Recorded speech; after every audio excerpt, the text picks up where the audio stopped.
Commencer une nouvelle relation après la rupture, c'est une très mauvaise idée.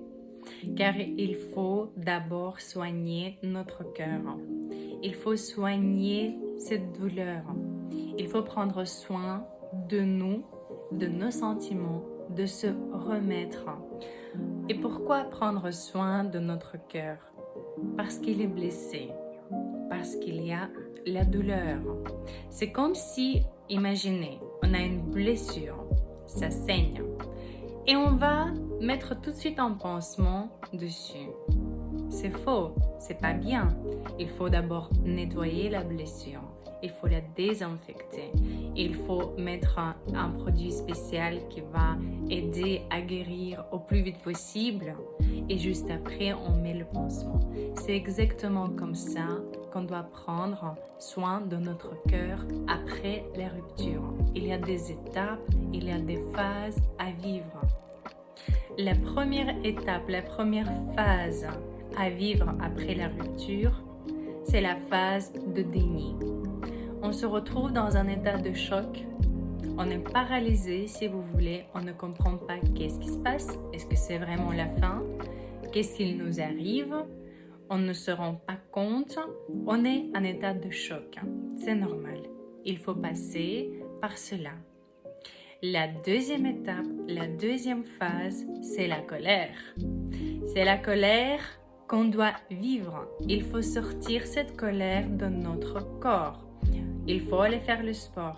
Il faut parler de cette situation à nos amis, à nos proches, à quelqu'un qui va nous écouter. Il faut sortir cela. Il faut en parler. Vous pouvez écrire sur un papier tous vos sentiments, toutes vos émotions, toute la haine, toute la colère, mettre sur ce papier, le brûler après, mais il faut faire quelque chose avec ces sentiments. Il faut les canaliser. Il ne faut surtout pas les étouffer et il ne faut pas les garder dans le corps. La troisième phase est la plus compliquée. C'est la phase de la négociation. C'est pendant cette étape-là qu'on commence à regarder nos photos.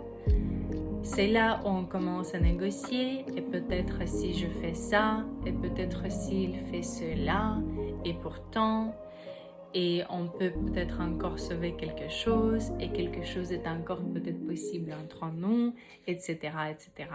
Quand la colère s'est calmée, c'est la négociation qui arrive. La quatrième étape après cela, malheureusement, c'est la dépression. On se retrouve dans cet état-là car on est triste.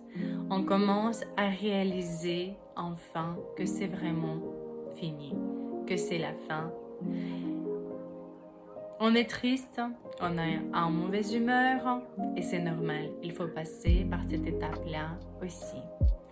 Car, accrochez-vous, la cinquième étape est la plus agréable, c'est l'acceptation. Après tout cela, c'est l'acceptation qui arrive, c'est la fin.